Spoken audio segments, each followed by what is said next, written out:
90-90 side plank with isometric row. So this is a variation of a side plank that you may have not seen before, but there's a lot of reasons why this is a great choice, especially when we are looking to regain strength in a climbing specific way.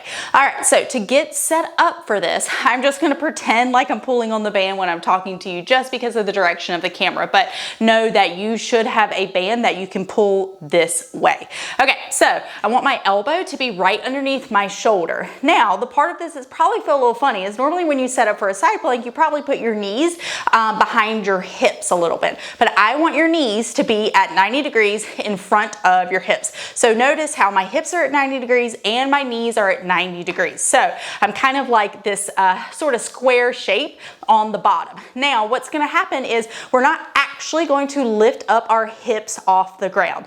If you feel like this exercise is too low intensity for you and you want to lift your hips up off the ground, that is fine, but I am writing it as not lifting the hips up off at first. Okay, so I'm gonna walk through what's going on without the band and then we'll talk about the band. Now, what I'm doing here is I'm not just gonna like hang out like we are, you know, playing with our baby while they're doing tummy time. We need to be active in this position. Active in this position means pushing up out of the shoulder, okay? Don't hang out on that shoulder joint.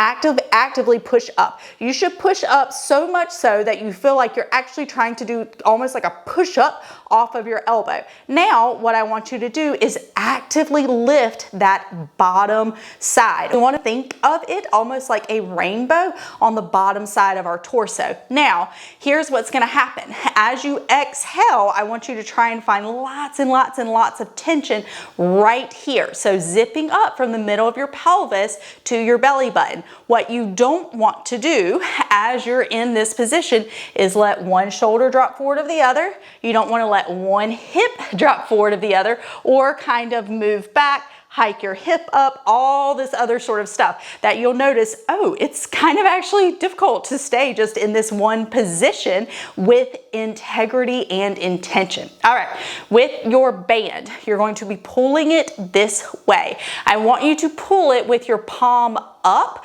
versus to the side, because when you pull it with your palm up, you're going to tend to let the chest open a little bit more versus pulling it this way, and you'll probably do this. All right, so palm up, and you're going to pull it like this right here. Now, notice how I'm long through this side, long through this side. I don't crunch over here, and I'm also not crunching down here or with this shoulder right there, okay? So that's what you want to be looking for, are those really nice long lines in your torso.